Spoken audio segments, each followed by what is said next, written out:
Buenas tardes a todos.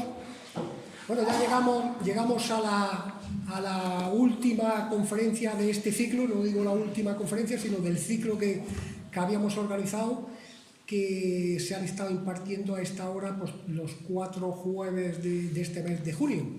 Empezamos por la conferencia Barrio Histórico de los 700 años de Granada y la Pólvora, con la conferencia que dio Joaquín Alastrue. Después se dio una conferencia más técnica. Tenemos aquí nuestro conferenciante, la parte de la química de la pólvora, sus componentes, y fundamentalmente porque esos componentes estaban muy orientados a Granada y a la provincia, que se obtenían en Granada, se hacía todo por explotación local. La semana pasada, la verdad es que descubrimos un montón de cosas desconocidas, porque el propio arquitecto, el doctor arquitecto, las descubrió preparando la conferencia sobre el edificio del Refino, historia del edificio, un edificio bastante desconocido, donde actualmente está la sede de la Subdelegación de Defensa, y que, como se comentó, pues era uno de las partes importantes donde se preparaba el componente fundamental de la pólvora, que es el salitre, el nitrato potásico, ¿no?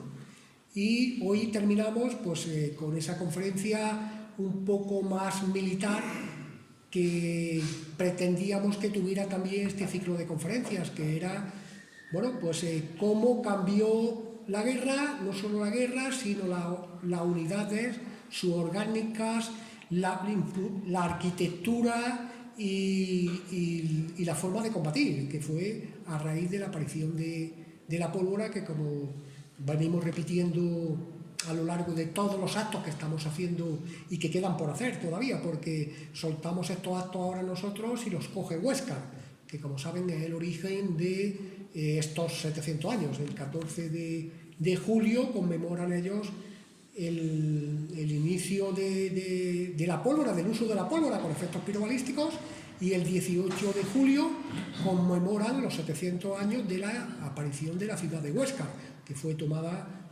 por los benimerines a los caballeros de Santiago, que la estaban defendiendo en la torre defensiva que tenían en la ciudad. Bueno, pues hoy para impartir esta charla, pues creo que tenemos al conferenciante más indicado. Por dos partes: por la parte correspondiente a que es artillero, además profesor de la Academia de Artillería actualmente, y a su vez por su parte histórica, por su parte de enamorado de la historia, y su currículum lo avala. Y para presentarlo, pues me van a permitir que lea un poco de su reseña bibliográfica. El comandante Germán Segura García es catalán de nacimiento, nació en 1967 en Barcelona, comandante de artillería, como he dicho, actualmente director de la sección departamental de liderazgo y ciencias jurídicas sociales de la Academia de Artillería, donde es profesor. Entre sus destinos militares relacionados con la cultura de defensa, destaca su trabajo en la Subdirección General de Patrimonio Histórico-Cultural del Ministerio de Defensa, donde estuvo de 2007 a 2013, y donde fue su representante en varias reuniones del Comité para la Protección de Bienes Culturales en caso de conflicto armado de la UNESCO. Y su destino en el Archivo General Militar de Segovia, donde estuvo desde el 13 hasta el 18, que es, como conocen, el principal y más antiguo archivo militar de España. Allí la labor la compaginó con la de representante español en el Comité de Archivos de la Comisión Internacional de Historia Militar. Es posiblemente aquel encuadre donde trabajaba lo que le llevó a que en paralelo iniciara y cursara los estudios de Geografía e Historia en la Universidad de Educación a Distancia, en la UNED, y además luego posteriormente hiciera el doctorado, que lo obtuvo en el 2010. Además tiene el título de experto universitario en prevención y gestión de crisis internacionales por la Universidad Carlos III de Madrid. Es autor de casi un centenar de artículos aparecidos en diversas publicaciones especializadas de historia, entre ellas National Geographic Historia y la Revista de Historia Militar, y de una docena de libros, el último de ellos dedicado a la historia militar de la Guerra de Sucesión Española, que, como yo lo tenía y lo tenía porque soy un enamorado de la transición de los Austrias a los Borbones, lo tenía que lo había comprado y me lo he traído para que me lo dedique. Pero la verdad es que es un libro espectacular y además es un libro fundamentalmente, como le he comentado, divulgativo. Un libro, la verdad, que muy interesante de leer y además divertido, es ameno.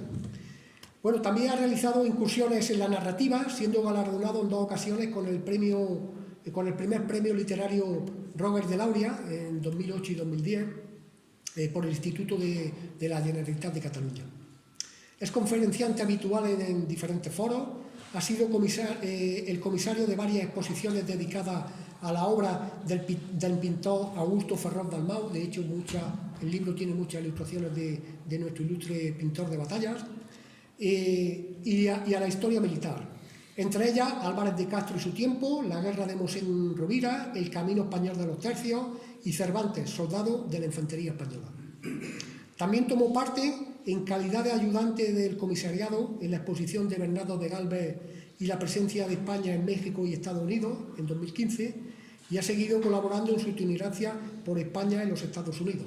Como saben, Bernardo de Galvez está ahora en pleno apogeo, por fin en Estados Unidos, lo está poniendo en valor en la labor que hizo en la Guerra de Independencia, fundamentalmente en Pensacola, y una de las fragatas nuevas que ha construido Estados Unidos le va a dar el nombre de Bernardo de Galvez. Bueno, y sin más, Germán, mi comandante, el auditorio es tuyo. Sí, gracias.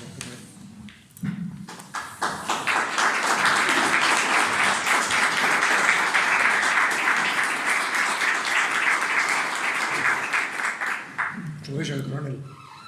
Bueno, en primer lugar, darle las gracias a su delegado de defensa por esta amable invitación. La verdad que participar en este evento así tan redondo, 300 años, la verdad que valía la pena esforzarse y preparar los trabajos que hemos hecho y dar esta conferencia y además la oportunidad de venir a Granada, ¿no? Yo soy nuevo en esta plaza realmente. He dado conferencias en muchos sitios. Recuerdo que la última vez que vine a Granada vine precisamente a buscar la partida de bautismo de Álvarez de Castro, que nació aquí en Granada. La gente decía que había nacido en Burgo de Osma y dándole vuelta a Burgo de Osma, resulta que no había vivido en Burgo de Osma porque la familia tenía allí tierras, pero él era granaíno, cuando hicimos la exposición de su centenario ahí en Gerona. Muchísimas gracias por asistir a esta conferencia. Gente que no me conoce de nada dirá, y aquí este hombre que me va a contar, ¿no? Encima yo que estoy acostumbrado a dar clases a alumnos, a los pobrecillos que los tengo ahí amargados en la quema de artillería, espero que aprendan algo de historia, pero bueno, la verdad que, como digo, voy a intentar hablar 50 minutillos. Vamos a hablar de aspectos un poquito técnicos, pero yo creo que hay muchos expertos aquí, porque hay muchos artilleros también.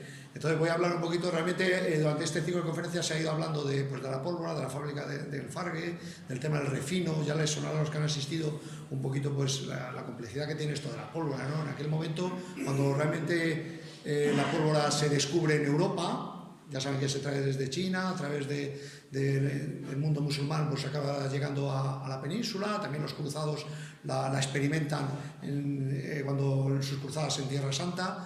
Realmente en aquel momento la gente pensaba realmente que eso era una cosa como mágica, ¿no? Porque no habían visto nada parecido, se mantenía mucho el secreto de cómo se confeccionaba esta pólvora y costó mucho tiempo que esta tecnología realmente fuera operativa de alguna manera, es decir, realmente pasara de ser una mera utilización que causaba una sorpresa al enemigo a realmente utilizarla de una manera militar que tuviera incidencia en el campo de batalla. Vamos a ver que si marcamos la primera utilización de un cañón, pues en Huesca, hace 700 años, realmente la artillería empezó a utilizarse en el campo de batalla ya de una manera bastante ágil, es decir, que realmente tenía incidencia en el campo de batalla, pues ya casi hasta época napoleónica. Estamos hablando que hubo casi 350 años por delante de experimentación, porque había muchas cosas que arreglar, que voy a intentar marcar. La intención de esta conferencia es nada más decir realmente qué significó la introducción de la artillería moderna, pirobalística, en el arte de la guerra, qué fue significando. Hubo que adaptarse. Fíjense que a lo largo de la historia, los militares lo sabemos y quien sepa un poquito y vea lo que está pasando, pues en cada guerra suele haber alguna tecnología nueva, ¿no? Que pilla por sorpresa, a veces al contrario. Cuando la aviación, por ejemplo, pues el primero que empezó a utilizar la aviación y los otros no lo utilizaban, pues decía, pues esto, la aviación, esto, pero claro, tardó desde la Primera Guerra Mundial, antes de la Primera Guerra Mundial, hasta la Segunda Guerra Mundial, que es cuando ya la aviación tiene ya el poderío que llegó a tomar, pues pasaron 30 años, o el carro de combate, o actualmente lo estamos viendo con los drones, que era una cosa que no se había visto nunca, esta utilización masiva del dron, pero conforme van avanzando el tiempo, tardan menos tiempo las sociedades y las industrias, tardan menos tiempo en adaptarse a esa nueva tecnología. En cambio, la tecnología de la pólvora pues tardó muchísimo, desde que la pólvora se empieza a utilizar hasta que se empieza a tener un efecto sobre el campo de batalla, pues a lo mejor tardó 150, 200 años, y ya cuando plenamente ya se puede decir que realmente había pasado toda la revolución de la pólvora, pues ya había pasado 400 años. En aquellos tiempos tardaba mucho más en evolucionar. Para empezar, pues bueno, ya ven ahí lo que decía Tomás de Morla, artillero, profesor de artillería también en la Academia de Artillería, y ya decía que la artillería es tan antigua como la artillería de los hombres. Artillería ha quedado reducida, su palabra ha quedado reducida a algo que realmente no representaba en aquella época. La artillería se refería a toda máquina, todo aparato que lanzaba proyectiles. Por lo tanto, una catapulta, una balista, estas que vemos en las películas de los romanos, ya era artillería, realmente era artillería. No se llamaría artillería. Las primeras veces que aparecen en lengua castellana se llamaba ingenios. La artillería y los ingenieros han sido armas muy unidas, hasta que ya nos hemos separado, pero hemos estado muy unidas. Incluso la última vez que estuvimos unidas fue en el año 31 del siglo pasado. Es decir, estamos hablando que artillería, la Academia de Artillería e Ingenieros, donde yo estoy dando clases, era de artillería e ingenieros. Son armas que tienen mucho en común, que como luego ya veremos. Y toda esta artillería, estos aparatos, estas máquinas, pues realmente antes de la invención de la pólvora, pues tienen distintos nombres. Nosotros técnicamente le llamamos neurobalística, porque se refiere, por diferenciarla, de la pirobalística. Es decir, pirobalística viene de pólvora, la neurobalística viene de que son armas que funcionan normalmente por la torsión de cuerdas, de nervios de animal, o por la acción de una palanca con un contrapeso, que es lo que hace la catapulta.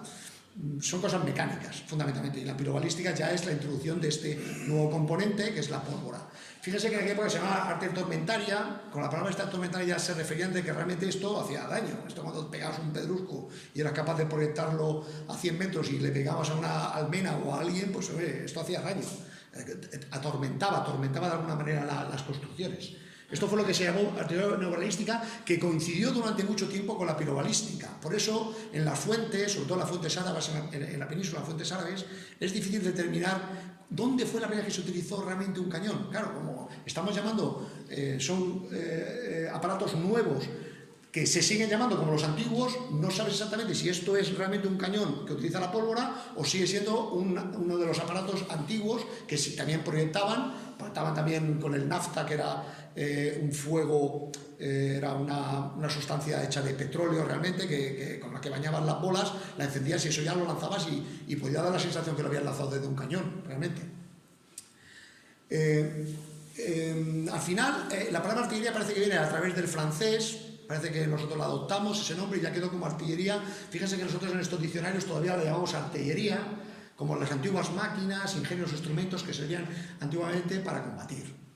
Igual que la palabra ingenios. Si uno ve ingenios o ingeniería en los diccionarios, pues hasta casi el siglo XIX no se utilizó ingeniería para decir otra cosa que no fuera todo el arte que sirve pues para destruir, construir fortificaciones. La palabra ingeniería estaba muy relacionada con la guerra, hasta que se crearon las primeras universidades civiles, que fueron en la época de Fernando VII, que fue cuando se creó la Universidad de Caminos y Canales y Puertos, que fue la primera civil, luego la industrial, pero hasta entonces los ingenieros realmente eran todos militares y eran instruidos y aprendían en el ejército.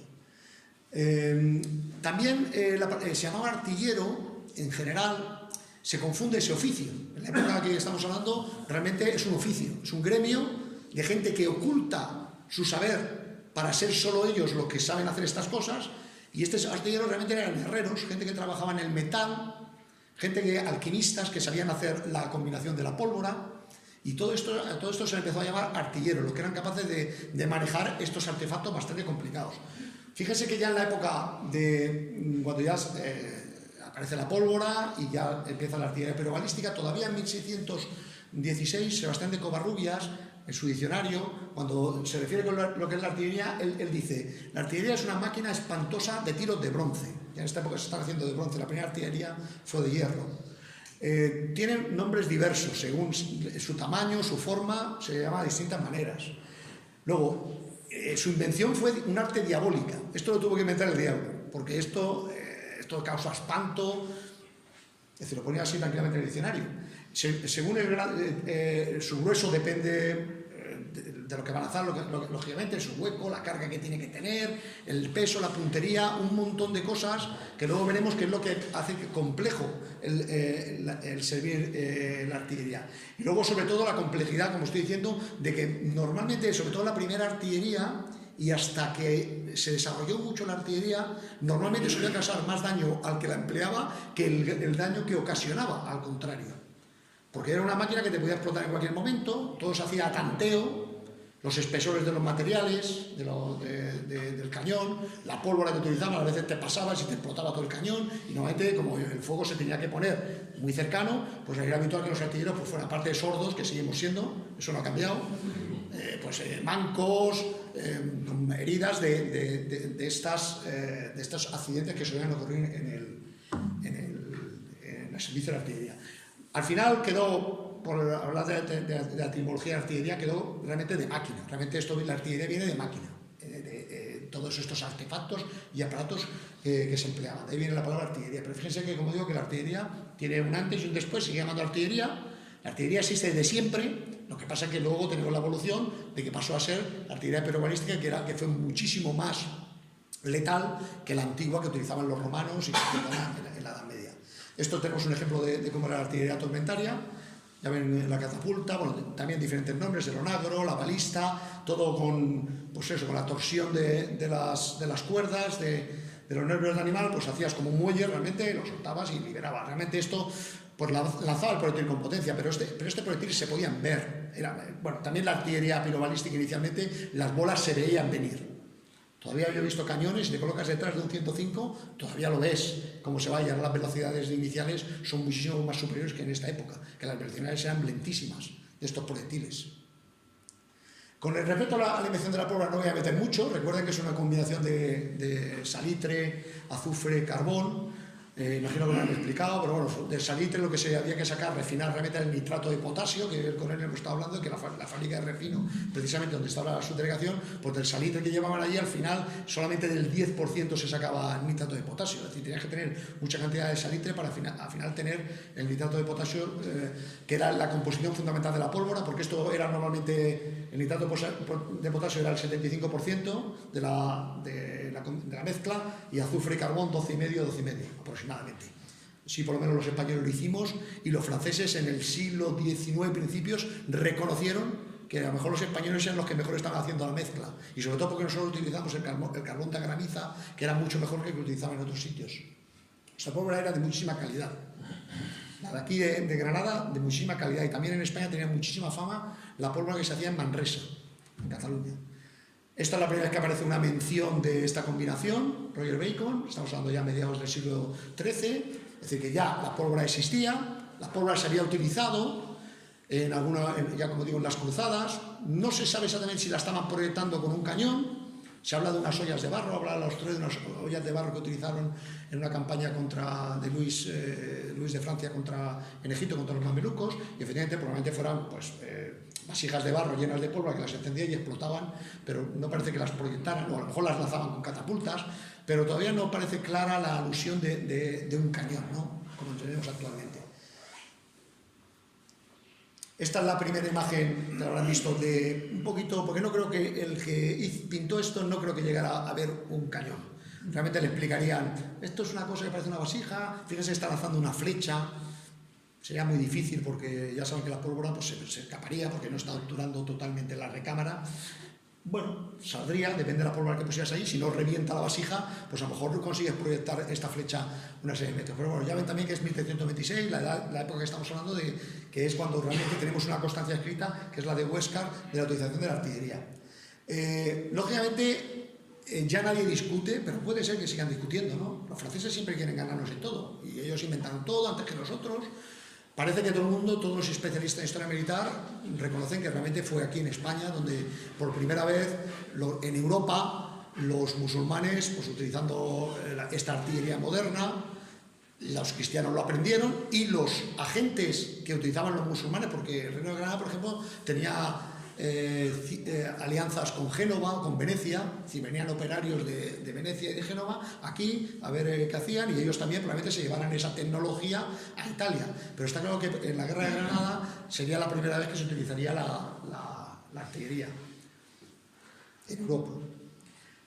Como dice también Ramón Salas, otro artillero, pues lo dijo en el siglo XIX, pues los árabes nos enseñaron su uso y no debió faltar artillería. Él está haciendo una hipótesis, pero realmente está claro que tuvo que haber muchos expertos, maestros artilleros árabes. De hecho, se tiene constancia de que los reyes cristianos pues solían contratar a musulmanes que inicialmente que sabían operar esta nueva tecnología, igual que también para construirse sus palacios y tal, pues hombre, mejor un albañil musulmán que sabía mejor hacer, como vemos aquí en la Alhambra, que no la tosquedad o el sistema que utilizaban los cristianos, que era un poquito más austero, ¿no?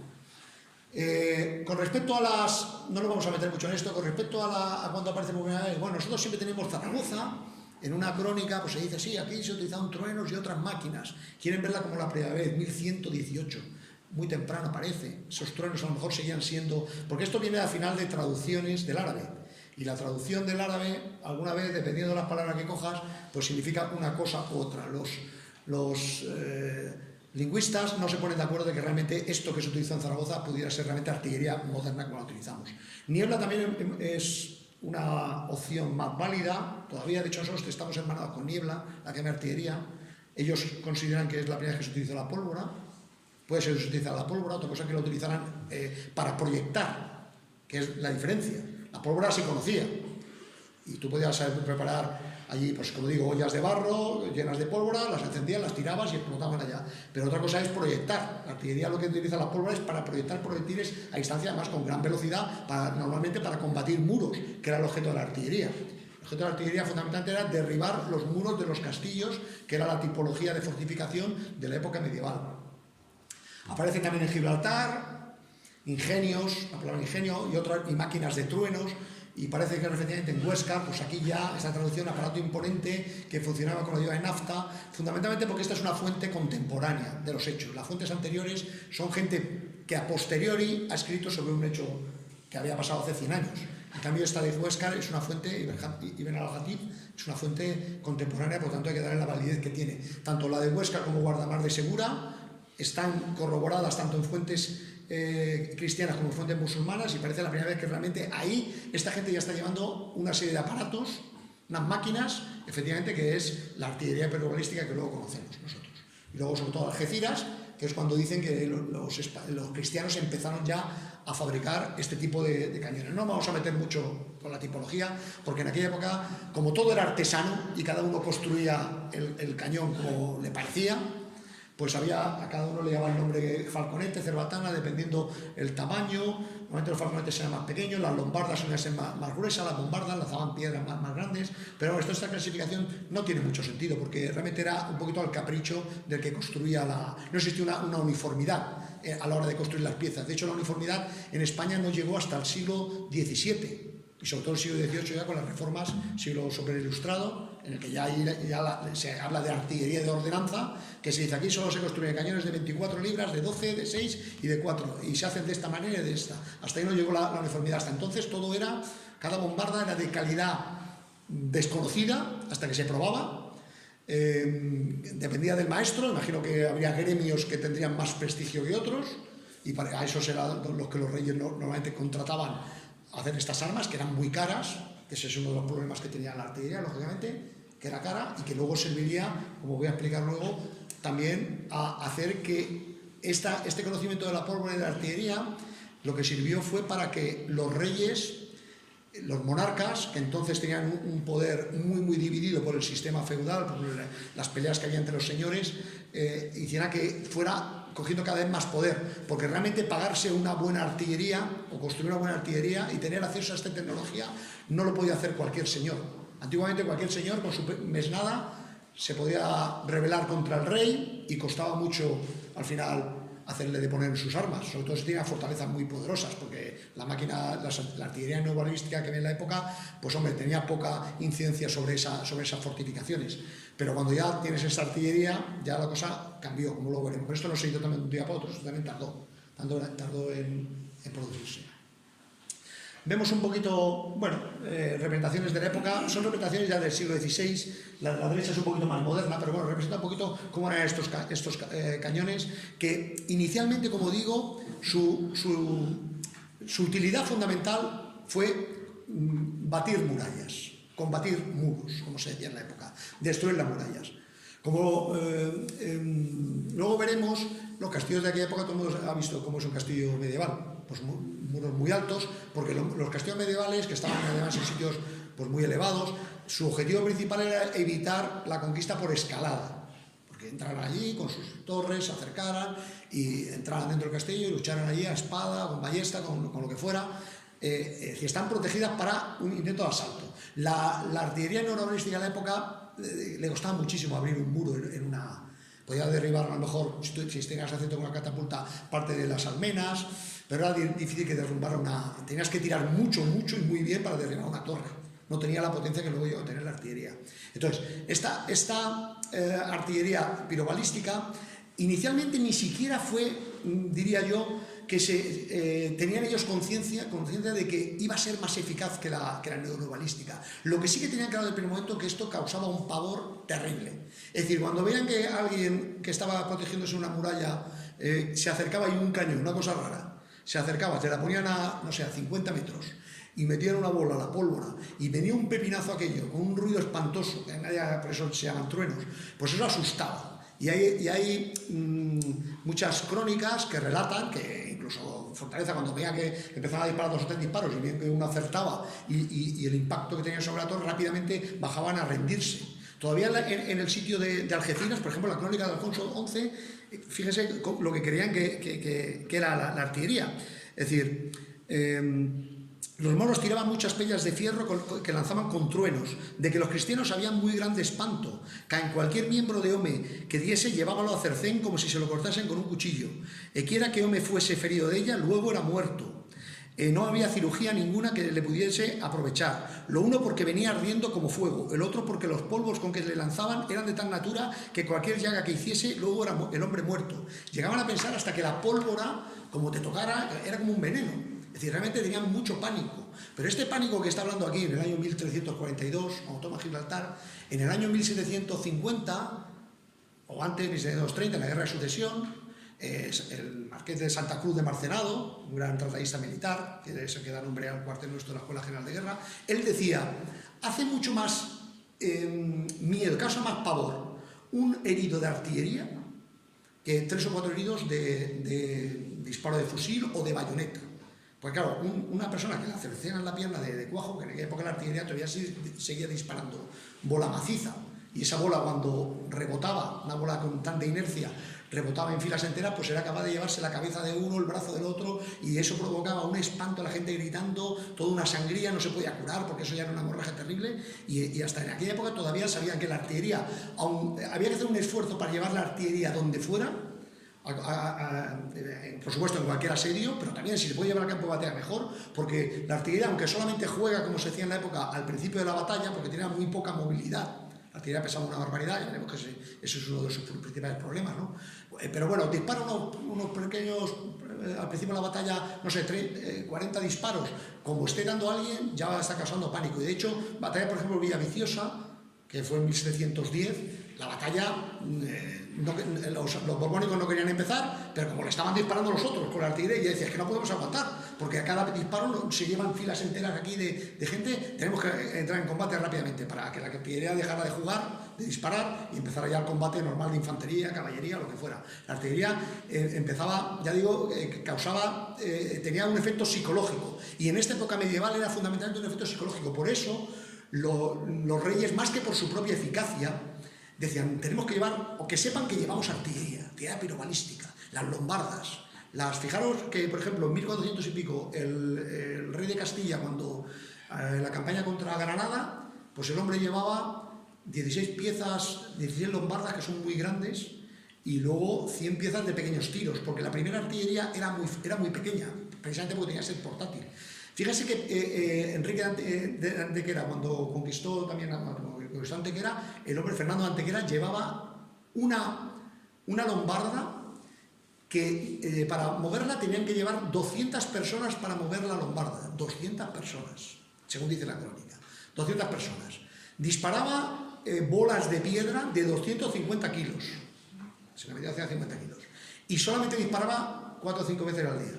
No le pidan más porque ya bastante hace la... Pero era suficiente pues para, oye, estaba ahí la bombarda, disparaba, luego ya veremos que para aceptar no era fácil porque una de las cosas fundamentales es también no solamente el material, el espesor, es decir, que soporte la carga de pólvora. Fíjense los condicionantes que tiene la artillería. Primero, la construcción de la boca de fuego, como se le llama, el cañón, ¿no? De hierro. A ver, el hierro le damos mucho espesor, si le damos mucho espesor, pesará más. Si le damos poco espesor, revienta y mata a los artilleros. Hay que buscar un término medio. La pólvora lo mismo, con esta combinación de salitre a carbón y tal, haciendo pruebas, pues con esto parece que somos capaces de que se mueva. Normalmente la proporción era 1/3 de pólvora para mover, si disparo un bolaño de 1 kilo, tengo que meter 300 gramos de pólvora. Eso es como ya quedó más o menos aproximadamente el cálculo hasta el siglo XVIII, era aproximadamente así. Luego, posteriormente, el ángulo de tiro.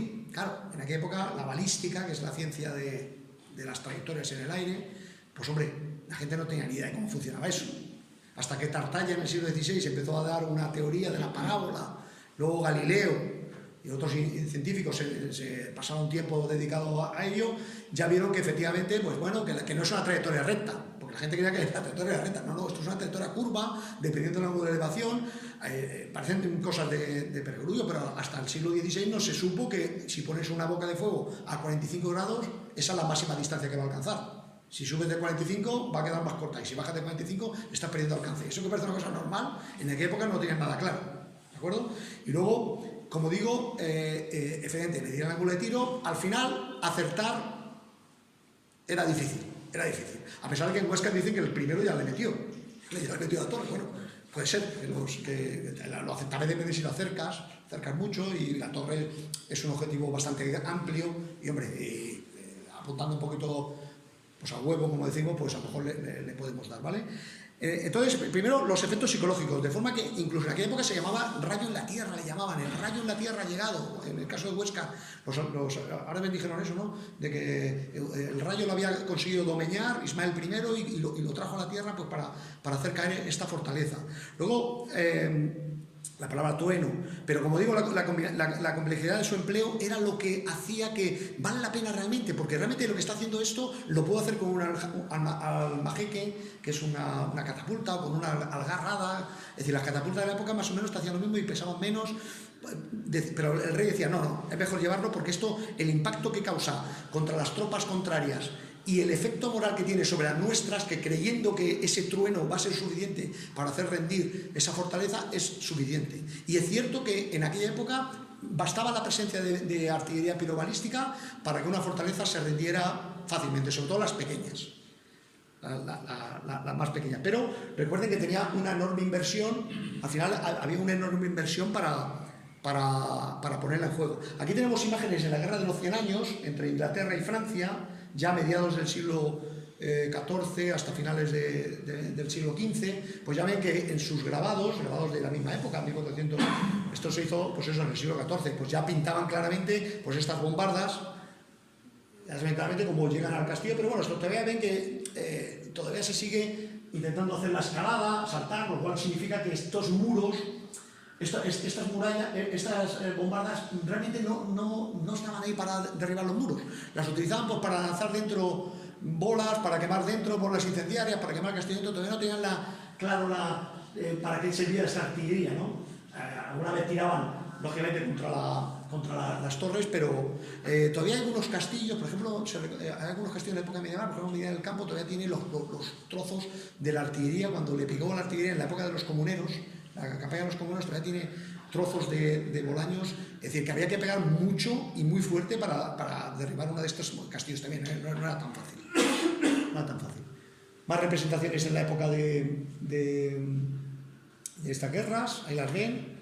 Y nosotros también, pues sobre todo en la guerra de Granada, pues ya vemos que los representamos en la toma de Alhama, pues ahí también se ve un cañoncito por aquí abajo, la bombarda. ¿Fue decisivo realmente la artillería en la guerra de Granada?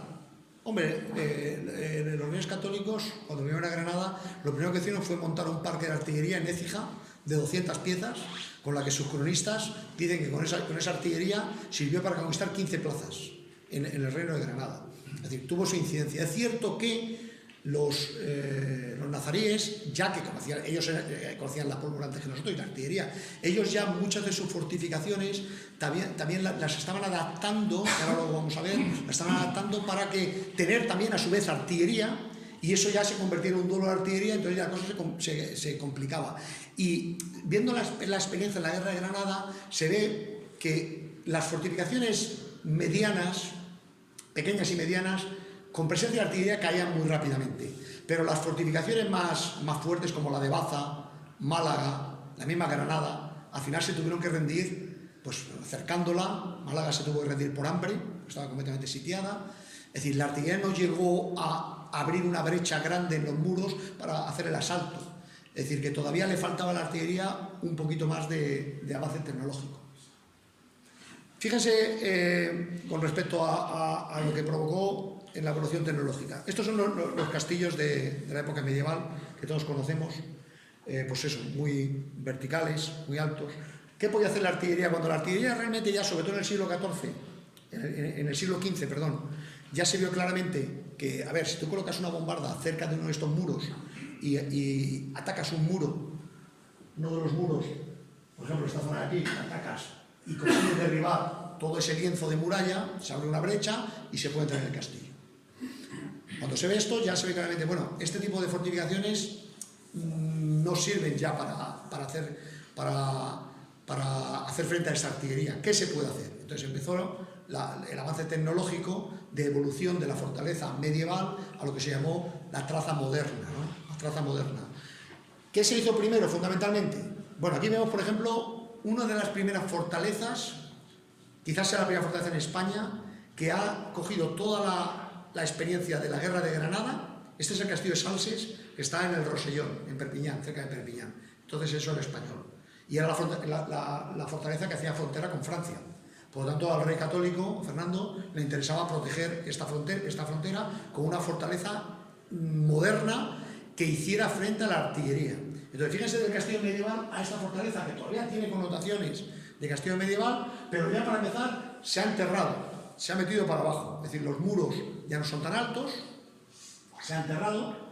Detrás del muro, no lo vemos porque habría que verlo desde el aire, el muro ya no era un muro de piedra como en la época medieval, que podía tener un espesor de 2-3 metros, lo que tuviera. Estos muros por detrás están terraplenados, se les ha llenado con tierra para acolchar ese muro.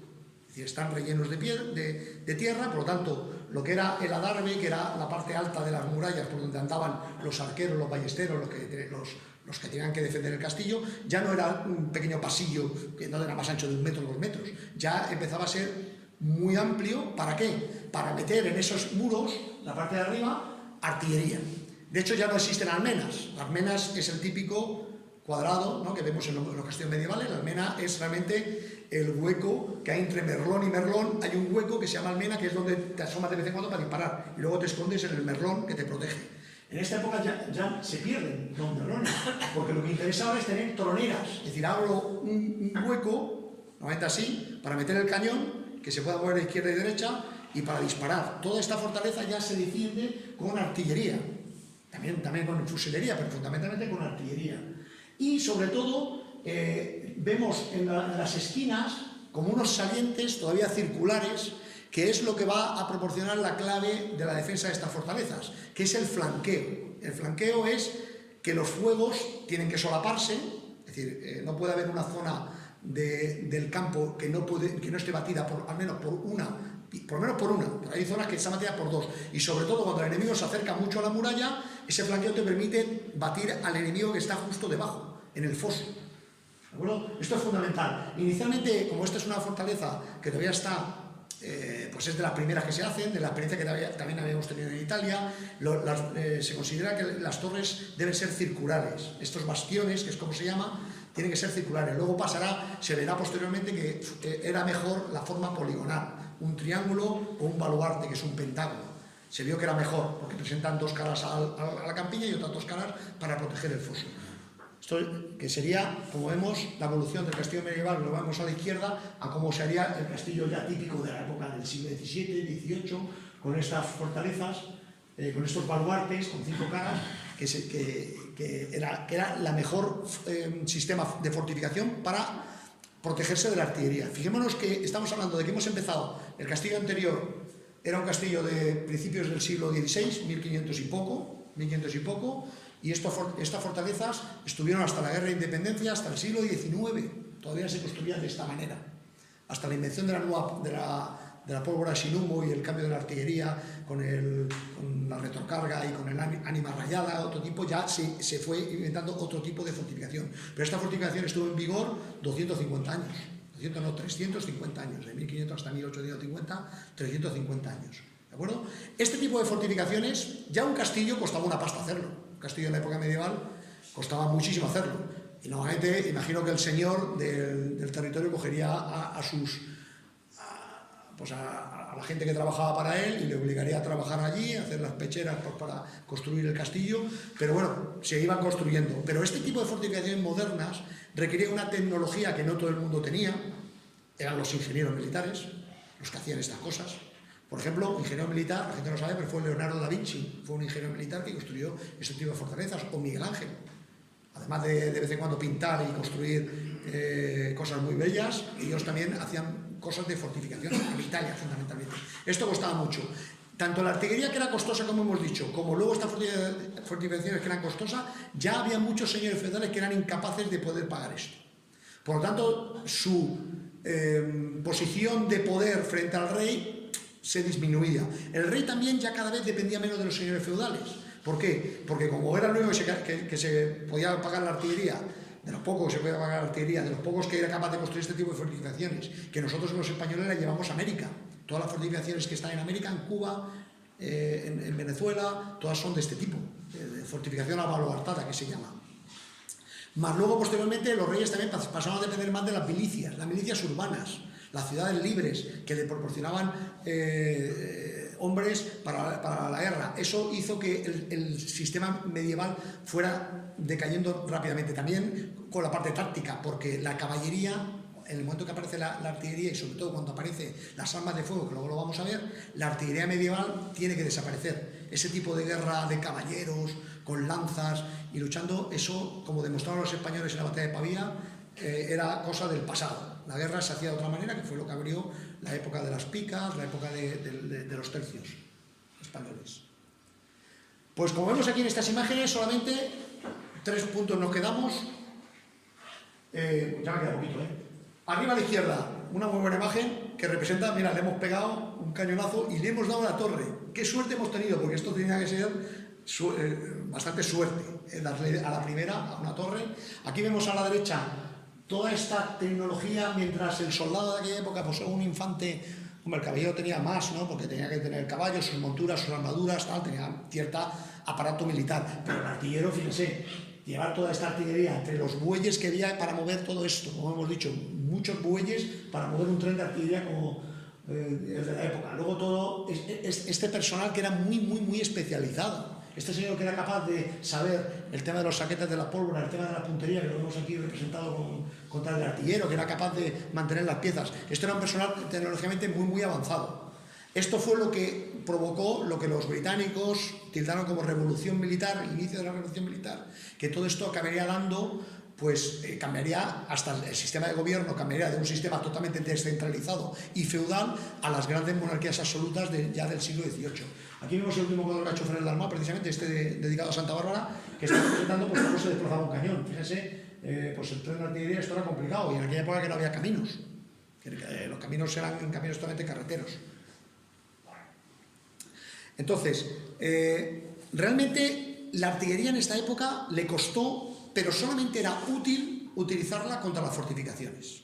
Y los reyes la utilizaban, por eso, por lo que hemos dicho, el efecto moral que producen sus tropas, el miedo que causa a los contrarios. Pero luego todo esto era muy pesado para utilizarlo en campaña. en una batalla campal. ¿Cómo llevar esto con 200 personas moviendo una bombarda por Italia, llevarla ahí en las campañas del Gran Capitán? Esto pesaba una barbaridad. Entonces, en batalla campal apenas se utilizaba la artillería o tenía muy poca incidencia. El Gran Capitán la utilizó en sus campañas de Italia, pero eran cañones mucho más pequeñios y los utilizaba sobre todo en posiciones defensivas. Él se fortificaba mucho en el campo de batalla, entonces si conseguía atraer al enemigo a combatirte en tu campo de batalla, pues hombre, podías utilizar la artillería. Pero costó muchísimo. La artillería, como digo, entra en el campo de batalla hasta mediados del siglo XVIII, 1750, 1760, cuando empieza a inventarse la artillería a caballo, la artillería volante que se llamaba, porque tenía mucha movilidad. Hasta entonces la artillería era sobre todo rentable para fortificaciones y era donde se utilizaba. Pero la pólvora nos trajo otra cosita, no solo la artillería pirobalística. Esto también es artillería pirobalística, pero ahora con la terminología ya se ha perdido. Realmente en aquella época en las fuentes llaman artillería a un cañón, pero también a una espingarda o a un arcabuz. Es decir, a un cañón de mano, le llamaban cañón de mano, que lo llevaba un señor.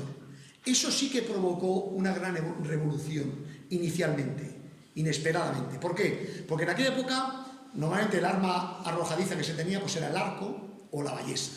La ballesta era un arma que tardaba muchísimo en cargarla, muchísimo. Tenías que utilizar una cuerda, tardaba mucho, luego la ballesta era muy poderosa porque tenía muchísima fuerza. El arco en España apenas lo utilizaron los cristianos.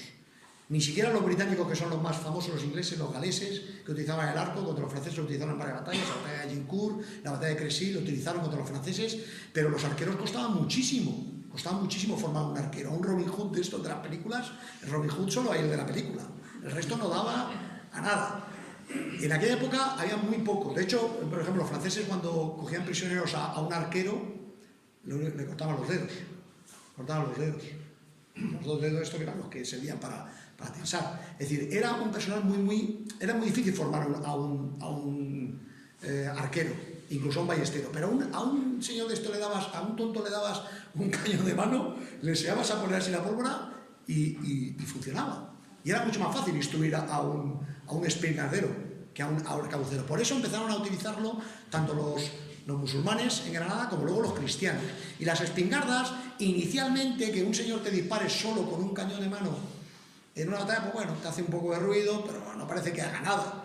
Pero cuando ya se vio, sobre todo eso fue una de las grandes visiones del Gran Capitán, de su experiencia en la Guerra de Granada, de ver cómo se utilizaban los espingardas. Fíjense, por ejemplo, esta cita que dice aquí, de 1940, en el sitio de Belén Vargas: pues no tardaron en poner precipitada fuga a 400 espingarderos granadinos enviados de avanzada contra las acechanzas. Hablamos de 400, es decir, 400 ya tienen un volumen de fuego bastante importante. Y eso el Gran Capitán dijo: si esto lo utilizamos masivamente y este arma lo hacemos un poquito más manejable, no como este hombre que la tiene aquí arriba o este hombre que utiliza pues un tipo de ahí como para apoyarse, si hacemos un arma un poquito más manejable, que fue el arcabuz típico, esto nos puede servir muchísimo para nuestra infantería, que hasta entonces no se llamaba ni infantería.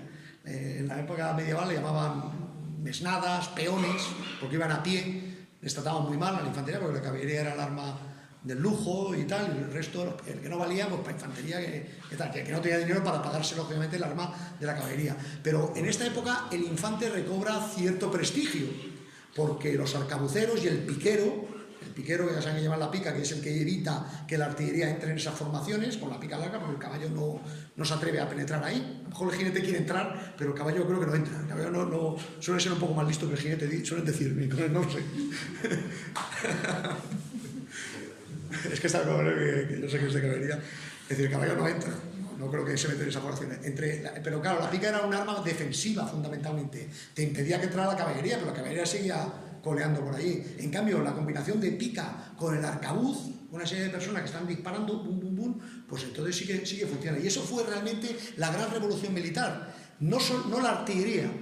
Aquí ya vemos dibujos de todavía el ballestero con el arcabucero, espingardero, y la idea que digo del Gran Capitán, y sobre todo pues la primera vez que se vio claramente que este era el camino que había que seguir. Todos los países ya utilizaban artillería, todos los países sabían que la artillería era necesaria para la fortificación, para atacar las fortificaciones. Las fortificaciones estaban en proceso de evolución hacia esas fortificaciones abaluartadas que eran más resistentes, que realmente eran plataformas de artillería, porque esas fortificaciones, si no tenían artillería a su vez, también eran fácilmente capturables. Pero bueno, ese combate entre artillería y ingeniería, porque ahí estaban tan juntos, el ingeniero realmente era el artillero de la época. Y el artillero y el ingeniero eran los que se decidían pues, cómo era la fortificación, porque la fortificación estaba realizada para saber cómo plantamos los cañones para defendernos en el caso de que nos ataquen. Estaba muy combinada.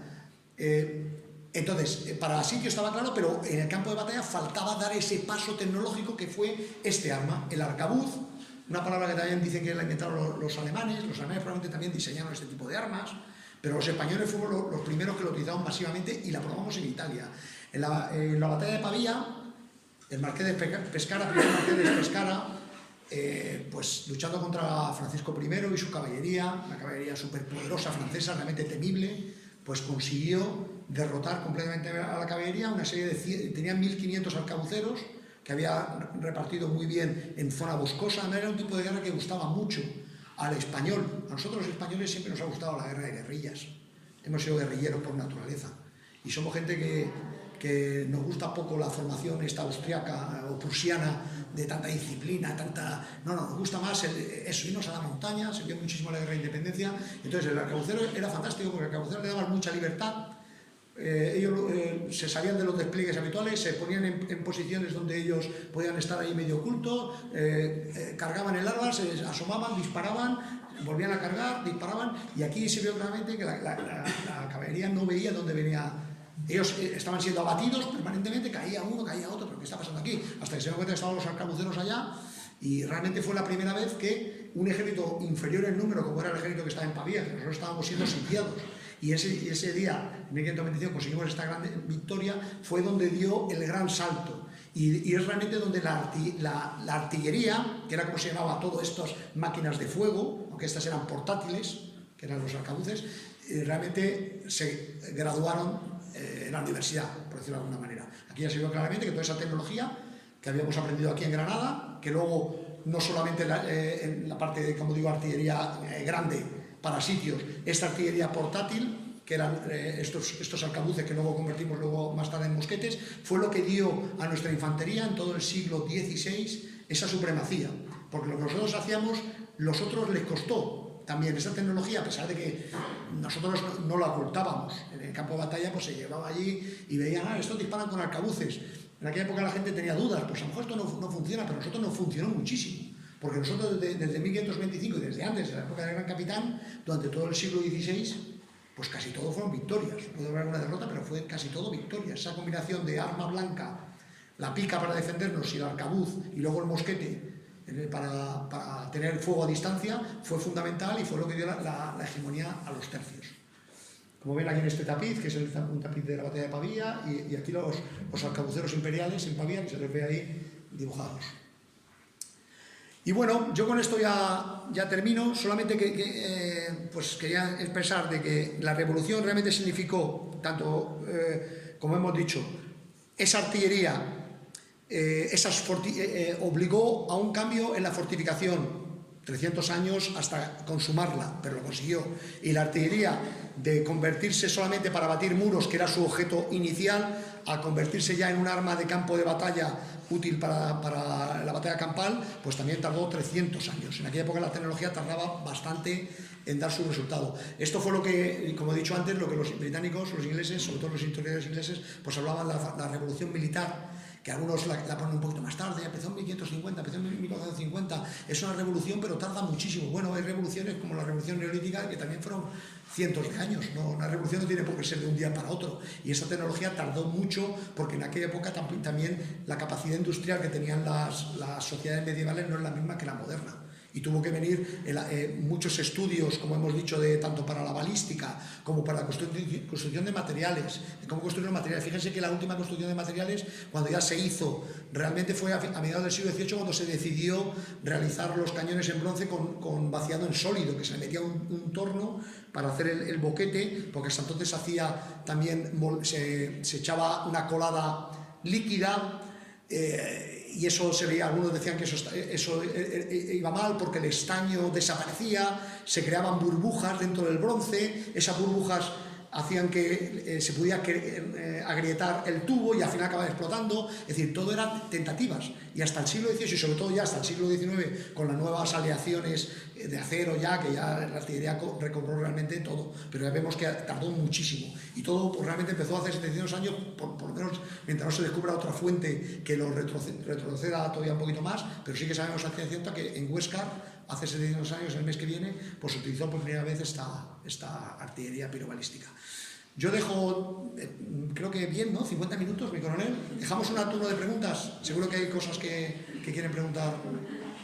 Muchísimas gracias.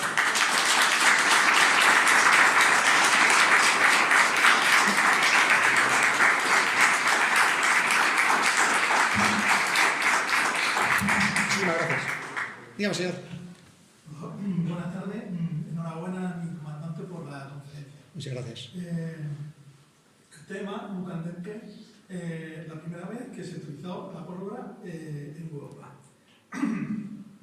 Mire usted, yo soy de Huelva. Hombre, Niebla. No de Niebla, pero soy de Huelva. Esta se vengo a defender conmigo. Sí, claro.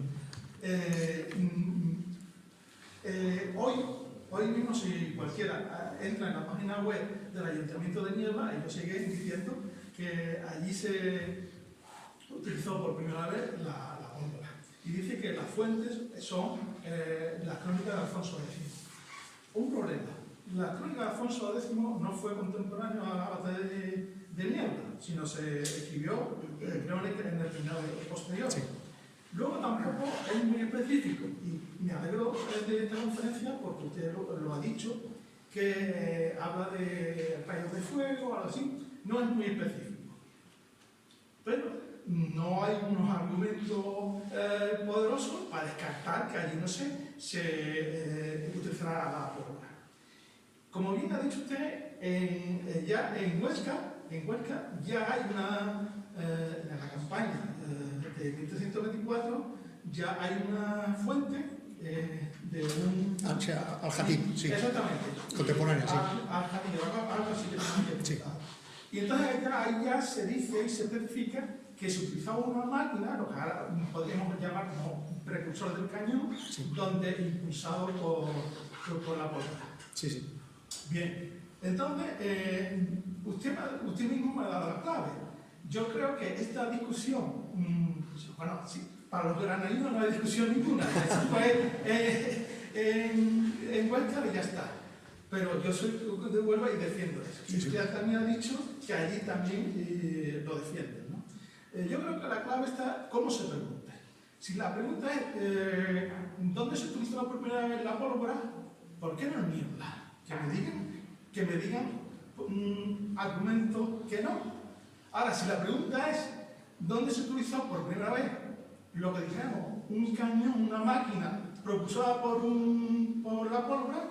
Evidentemente es Huesca. Efectivamente. Le contesto rápidamente. No hay que entrar... yo creo que hay que dejar a cada ciudad que celebre lo que quiera. Yo muchas veces, también en la Academia de Artillería, me peleo porque dicen, somos la academia más antigua del mundo. Digo, bueno, pero eso a lo mejor hay que verlo también. ¿Qué dice Wikipedia? No hay que irse muy lejos. Pero bueno, entiendo que igual del orgullo. Nadie duda, no parece que haya duda de que en Niebla se utilizó la pólvora. Otra cosa es cómo se utilizó la pólvora. Por ejemplo, en 1240 se utilizó la pólvora, lanzaron ollas contra la caballería francesa, lanzaron ollas que explotaban a los pies de los caballos, es decir, estaban proyectando pues bombas, realmente es una bomba, de tirarla con una boca de fuego, la tiraban con una catapulta.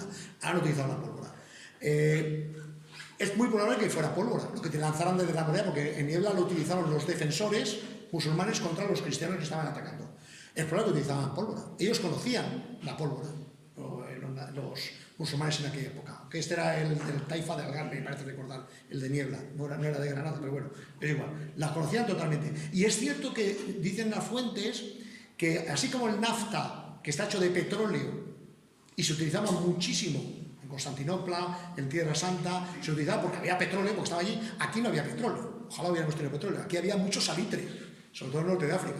Entonces parece normal que se utilizara la variante del nafta. Fíjense que las fuentes árabes, si las utilizamos, le llaman nafta, que es el nombre del fuego griego, que era como se llamaba en las fuentes romanas y antiguas, fuego griego. Y ellos a la pólvora le siguen llamando nafta, porque ellos no ven que ellos con tirar una bola ardiendo al contrario le basta. No se preocupan todavía de cómo lo tienen que proyectar. Lo que está claro que las fuentes, mañana se descubre otra y ahora pasa a ser, no digo Niebla, Zaragoza, 1118, que también hablan de truenos. Es cierto que Niebla es raro cuando uno ve la traducción, está diciendo que lo que están lanzando, que es con pólvora, está causando un ruido espantoso. Y eso da la sensación de que, a ver, un ruido espantoso, una catapulta, una balista, hace ruido, pero hombre, el ruido espantoso que hace un cañón de pirobalístico, pues es distinto, ¿no? Pero bueno, los expertos, de ahí, los que se pelean, de las fuentes árabes, no descartan tampoco sea Niebla, pero donde fehacientemente ya están seguros de que ahí hay un aparato que ha disparado, que ha proyectado, porque lo está diciendo claramente la fuente, es en Huesca, el aparato. Pero la pólvora se utilizaría aquí, se utilizaría en Zaragoza, y se utilizará incluso antes. En el momento que sabían cómo funcionaba la mezcla, en guerra se utiliza lo que se conoce en la tecnología, harían esos polvos y lo utilizarían pues como fuera. ¿De acuerdo? Si me permite, hace unos meses una investigadora de Huelva, precisamente, que yo creo que la van a declarar no persona no grata allí, hizo un estudio, una investigación bastante documentada, y la verdad es que la conclusión a la que llega es que ella no niega que se utilizara la pólvora, pero que se utilizara la pólvora con efectos pirobalísticos, que es lo que aquí estamos hablando. Eso es. Es decir, que la pólvora que utilizaron allí en Niebla fuese para lanzar ingenio, no que el ingenio que lanzaron por el medio que fuese explosionado. Y de hecho, si quieren, luego le doy los datos de... Bueno, tengo la tesis doctoral de esta chica, que yo cuando la leí, digo, pues a esta no va a dejar entrar a su ciudad.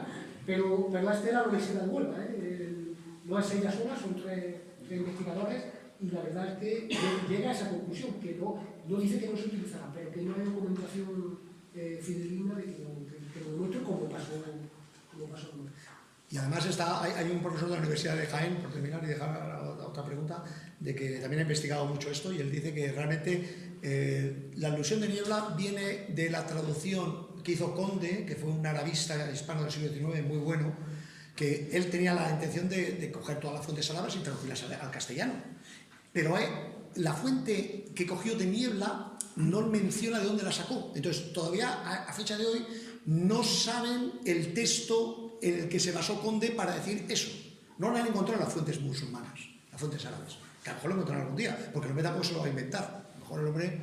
Y luego, ya digo, la traducción, hacen un estudio muy claro del al-Ra'at, un nombre al-Ra'at, que la traducción en español es algarrada, que la algarrada algunos la ponen como pirobalística y otros la ponen como todavía neurobalística. Es decir, que la clave es el tema de proyectar. La artillería, lo que nosotros llamamos como artilleros, es que nuestro arma es realmente la bola de cañón, la bomba, pero el cañón es el que la tiene que proyectar, es el que la proyecta. Si en Niebla la proyectó una catapulta, no se puede hablar de artillería pirobalística. Hay que hablar de artillería que está utilizando la pólvora, pero no para proyectar el objeto, sino para utilizarlo con sus efectos explosivos. ¿Vale? Dígame, señor. Mi pregunta va más adelante en la historia. Más adelante, venga. El siglo XIX, que fue un siglo revolucionario en el asunto de los explosivos. Tenemos la invención de nitroglicerina, nitrocelulosa. Señor Sobrero, tenemos la invención de la dinamita por el señor Nobel y la invención que revolucionó todo el tiro, que fue la pólvora blanca en 1880. Entonces, lo que está claro, la pólvora blanca revoluciona absolutamente el disparo desde armas ligeras hasta armas pesadas. Sí. Se dejan de marchar los cañones, no corroen los cañones, es mucho más preciso, más potente, en fin, aquello fue revolucionario. Pero desde un punto de vista de lanzamiento del proyectil, sí, que como muy bien has dicho es vuestro asunto, ¿la nitroglicerina y la dinamita ocuparon algún papel importante? Sí, pero era por... El siglo XIX es un siglo de muchos avances tecnológicos. No solamente la dinamita, el rayado del proyectil obliga a abandonar la bola que no es aerodinámica. Una bola es una bola, es un balón. Cuando tú ya empiezas a hacer proyectiles alargados, que le haces tener más carga, esos proyectiles con el rayado les das giro para que en el aire la trayectoria se mantenga perfecta y no el rozamiento no le haga que se derive mucho, es decir, la hacen más precisa. Los sistemas de cierre ya no son la carga antigua que en la época napoleónica y hasta la primera guerra carlista se metía la pólvora. A veces el saquete ya estaba inventado, pero es que en la época que estamos hablando de la Edad Media se metía con cuchara. En la época de los tercios, cuchara era una cuchara gigante que cogía la pólvora, más o menos, venga, vale, échale un poco más, hasta el fondo, venga, mete el atacador, la tienes que avisar, ahora mete la bola, ahora mete la estopa para que la bola no se mueva, es decir, eso tardamos una barbaridad. Todos los aviones del siglo XIX, no solamente el explosivo era mucho más explosivo que el explosivo que tenía, porque una bola de cañón de la época napoleónica era una bola hueca que le metías pólvora. Y eso cuando caía, pues explotaba y te rompía el envase y sacaba metralla. Bueno, seguía siendo la artillería de toda la vida. En cambio, en el siglo XIX ya la artillería no es la de toda la vida, ya es un explosivo mucho más poderoso, las pólvoras mucho más precisas, que ya perfectamente ensaquetadas y enlotadas con sus lotes, que sabes que esto, si metes esta, tienes este alcance con esta, unas tablas perfectas.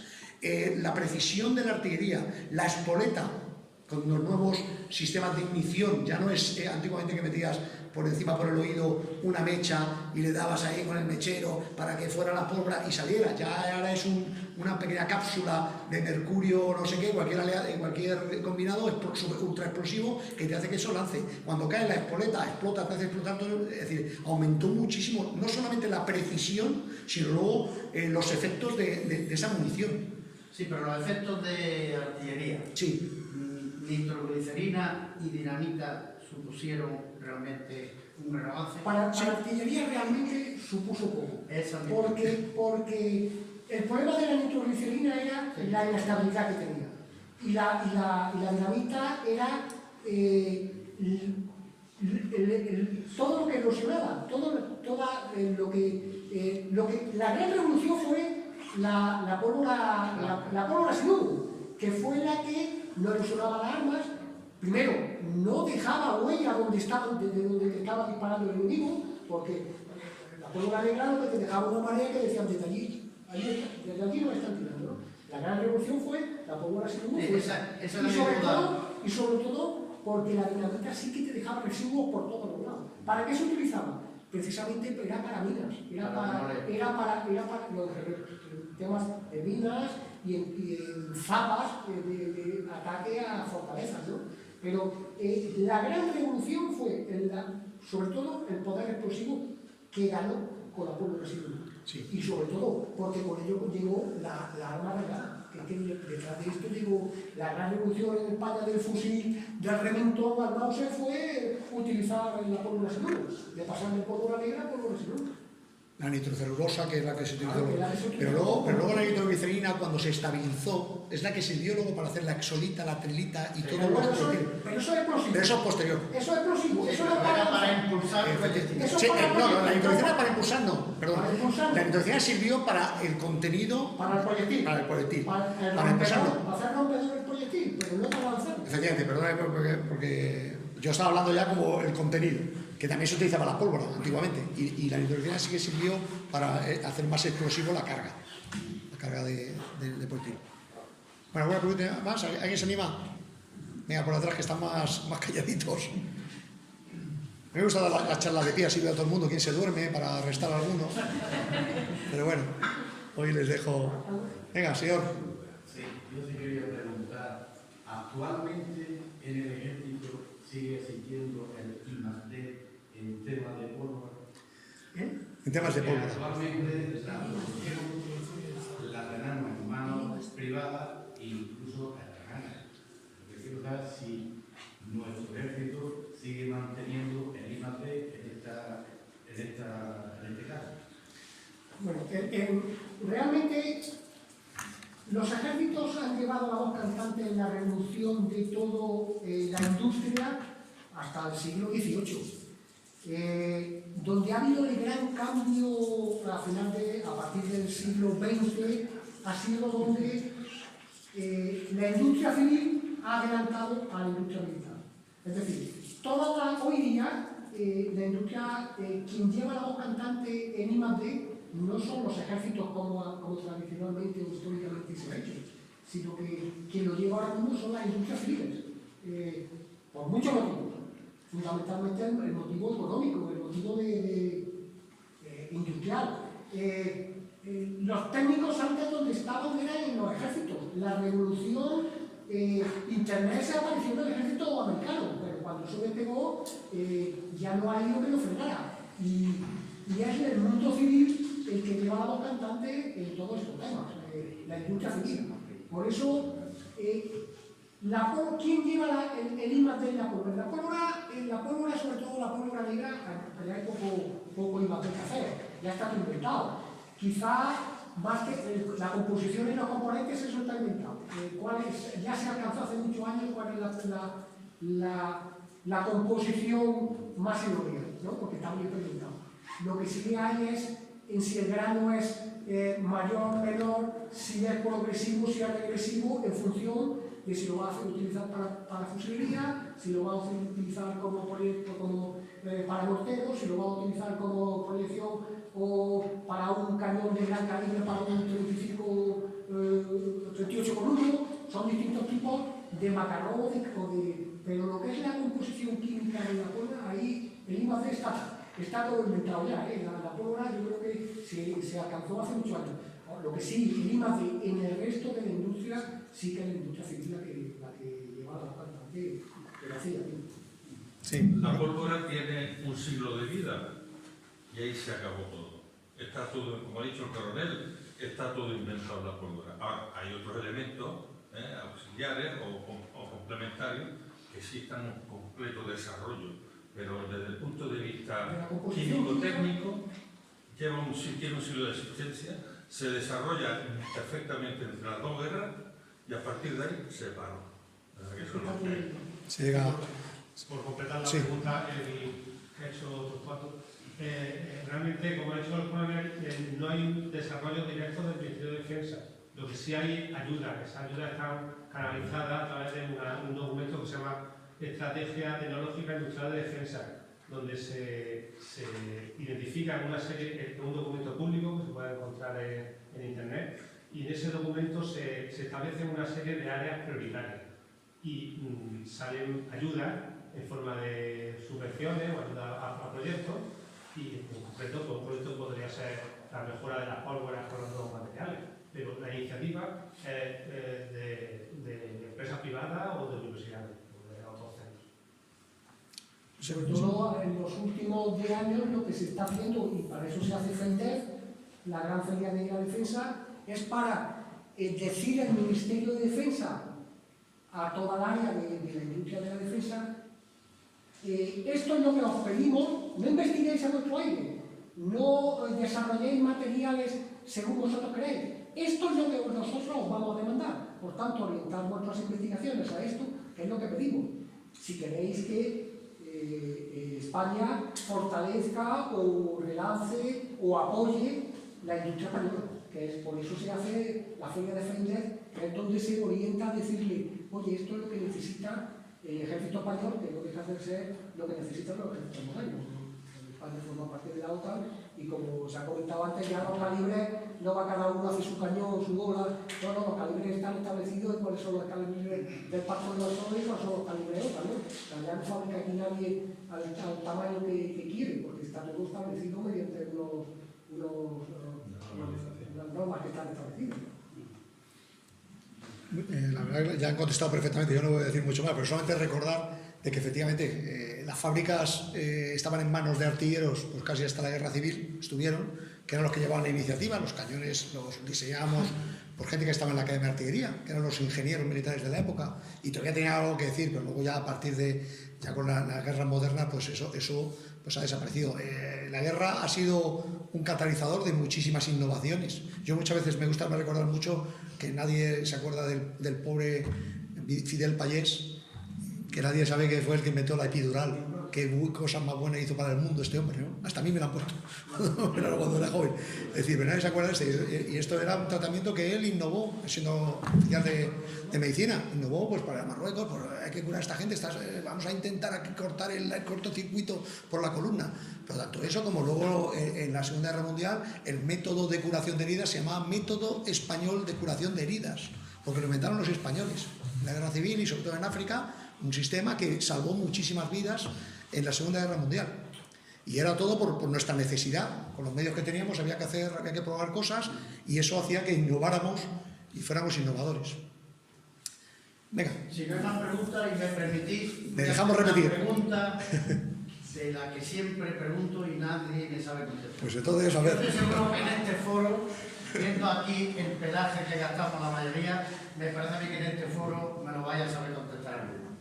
¿Por qué hasta hace pocos años, si no utilizaban nuestra arma y la daban de baja con su certificado en multitud de sitios y se ha centralizado con el BOPE y ya casi nadie utiliza su arma porque vale carísimo mandarlo y traerlo con seguridad? Ese gran cambio, ¿por qué? ¿Cómo se hizo eso?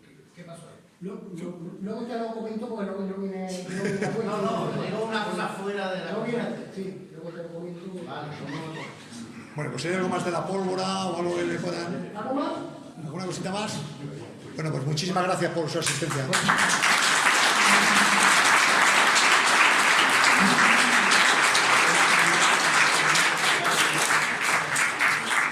Bueno, pues como, si me permitís un minuto nada más, como está siendo habitual, pues para que tengáis todos los conferenciantes un pequeño recuerdo de los 700 años de Granada y la pólvora. Pues ¿Habrá aquí algo de pólvora? No hay. Pero sí que te llevas un recuerdo de la portada de la fábrica y del logo de los 700 años. Muchísimas gracias.